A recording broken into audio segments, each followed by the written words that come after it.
Welcome to Market Pulse 24/7. Today is the 17th of July, 2025. It was a roller coaster on Wall Street today, a session defined by high-stakes political drama and key economic data that ultimately sent stocks climbing higher, with the Nasdaq notching another record close.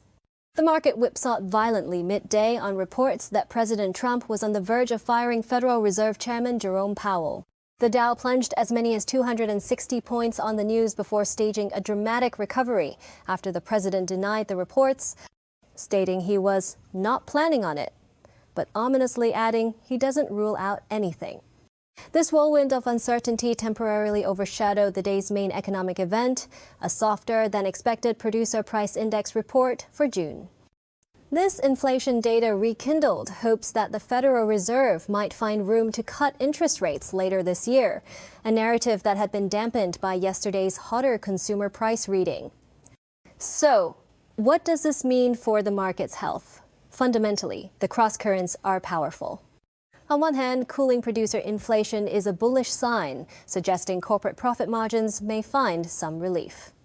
On the other, the persistent political pressure on the Federal Reserve introduces a level of unpredictability that keeps investors on edge. Technically, the market showed resilience. After a sharp dip, buyers stepped in assertively, defending key levels and pushing indices back into positive territory. The S&P 500 managed to close above the critical 6,250 mark, a sign of underlying strength. However, the session's volatility serves as a stark reminder that the market is in a sensitive state, reacting to headlines with significant force. Indicators are not screaming overbought on the broader indices, suggesting there could be more room to run. But today's intraday price action highlights the fragility of the current rally. We saw a classic buy-the-dip mentality prevail, but the question remains, how long can it last amid such headline risk? We'll break down all the numbers, the key movers, and what to look for tomorrow right after this. Let's dive deeper into the performance of the major indices. It was a day of gains across the board, but the journey to the closing bell was anything but smooth. The Dow Jones Industrial Average led the charge, finishing up 231 points, or 0.53%, to close at 44,254.78. It was the index's largest one-day percentage gain since early July. From a technical standpoint, the Dow remains in a longer-term positive trend, trading well above its 50-day and 200-day moving averages, which sit around 42,757 and 42,738 respectively. However, short-term momentum signals are mixed. The 14-day Relative Strength Index, or RSI, is at 56.59, a neutral reading that suggests the index is neither overbought nor oversold. But the MACD indicator, which tracks momentum, is flashing a bearish signal, with the MACD line having crossed below its signal line, hinting at potential near-term weakness or consolidation. The S&P 500 added 19.94 points, or 0.32%, to finish at 6,263.70. The index flirted with its all-time high of 6,302, which it hit yesterday, but the intraday sell-off pulled it back. The key battleground for the S&P is clear. We have a significant band of resistance between 6,284 and the 6,302 peak. A decisive break above this level could open the door to a run towards 6,400. On the downside, there's a strong support zone in the 6,200 to 6,240 area. Holding this level is critical for the bullish trend to remain intact. Like the Dow, its technical indicators are giving mixed signals. The RSI is neutral at 52.3, but the MACD indicator recently generated a sell signal, suggesting that momentum has waned after the recent run-up. And finally, the tech-heavy Nasdaq Composite continued its impressive run, closing at a new all-time high of 20,730.49, a gain of 0.3%. This marks the index's third straight record close. The trend here is undeniably strong, with the index trading firmly above all its key moving averages, including the 10, 50, and 200-day. However, there are signs that the rally might be getting a bit stretched. The RSI is now at 69.6, perilously close to the 70 level that technicians consider overbought. This doesn't guarantee a reversal, but it does suggest the pace of gains may slow, and the index could be vulnerable to a pullback. The MACD indicator is also hinting at a potential bearish crossover, another reason for bulls to proceed with some caution. For now, tech remains the market leader, but these warning signs are worth monitoring closely. Now let's look at the individual stories driving the market. We're breaking down the day's biggest winners and losers in the S&P 500. On the winning side, healthcare giant Johnson & Johnson was the star performer, surging 6.1%. The catalyst was the company's strong quarterly earnings report released this morning. Johnson & Johnson beat analyst expectations for both profit and revenue, driven by robust sales in its pharmaceutical and medical device divisions. The stock gapped up at the open and held its gains throughout the volatile session, showing significant institutional interest. From a technical perspective, the stock shattered previous resistance levels on massive volume, a clear bullish signal. Electric vehicle maker Tesla also had a strong day, climbing 3.17%. The gain comes as the broader tech sector continues to find favor.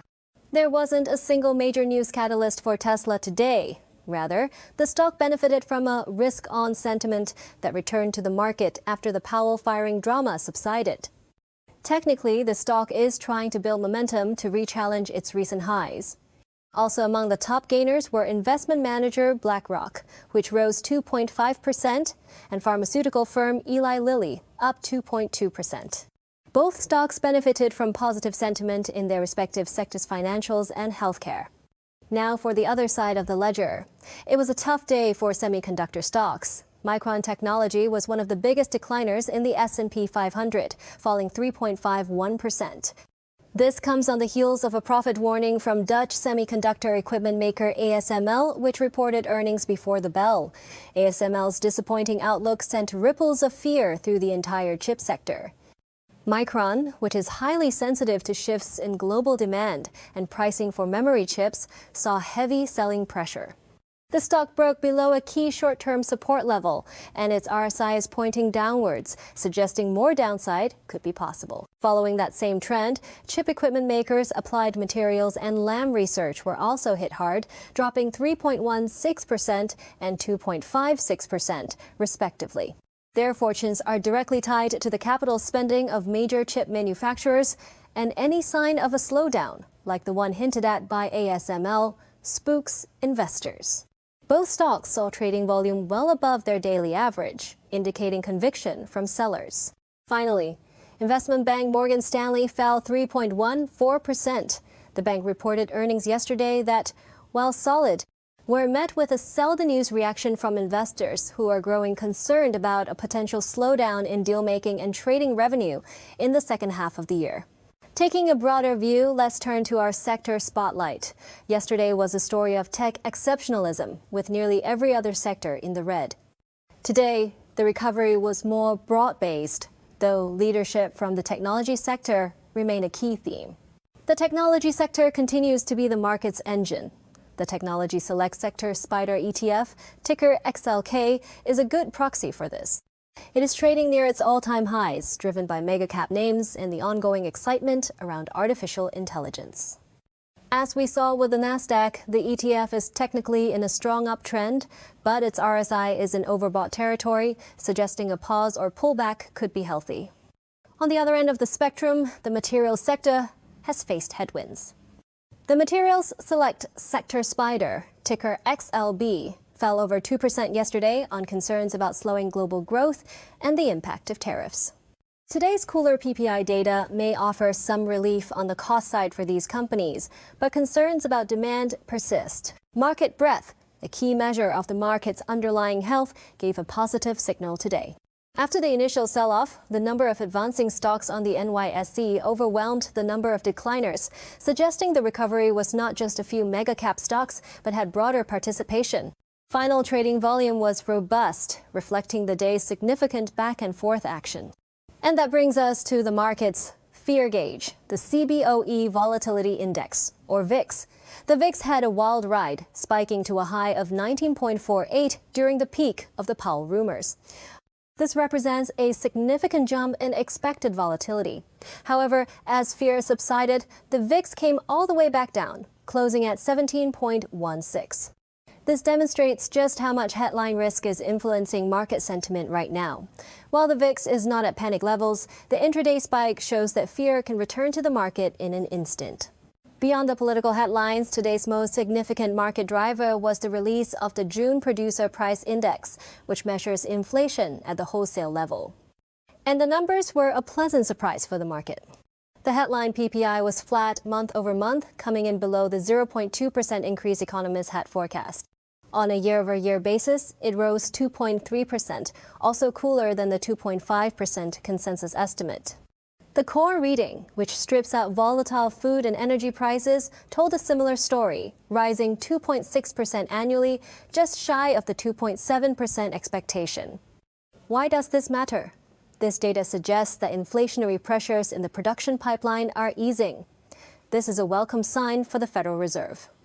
Just yesterday, the CPI came in hotter than expected, raising concerns that the Fed would have to keep interest rates higher for longer to combat inflation. Today's mild PPI report helps to counter that narrative. The market's reaction was immediate. Following the data's release, stock futures climbed as the numbers bolstered the case for the Fed to potentially cut interest rates later this year. It provided a fundamental reason for optimism that helped the market look past the political noise. Other data released today included industrial production, which showed a slight rebound in June, and weekly mortgage applications. But it was the PPI that truly captured Wall Street's attention. Finally, let's look ahead. What should investors be watching in the coming days? The second quarter earnings season rolls on. Major reports are on the docket next week, including Verizon, Coca-Cola, and General Motors. These results will provide a crucial look into the health of the consumer and the broader economy. On the economic front, the big event on the horizon is the Federal Reserve's next policy meeting on the 29th of July and 30th. After today's political drama, investors will be listening with extreme focus to every word from Chairman Powell for clues on the future path of interest rates. From a technical perspective, the key levels we've discussed are paramount. For the S&P 500, the bulls need to defend support around the 6,200 to 6,240 zone and muster the strength to break through the 6,300 to 6,302 resistance area. Goldman Sachs recently upgraded its forecast, calling for the S&P to hit 6,600 within 6 months, but it needs to clear these near-term hurdles first. For the Nasdaq, the question is whether it can continue its ascent or if its overbought condition will lead to a pullback. A key long-term support level to watch is 21,611. So, our integrated outlook is one of cautious optimism. The market showed impressive resilience today, shaking off significant political turmoil and focusing on positive inflation data. The underlying trend remains bullish. However, volatility is elevated, and the market is highly sensitive to headlines. The coming earnings reports and the Fed's next move will be critical in determining whether this rally has legs. That's all for this edition of Market Pulse 24/7. Thanks for watching.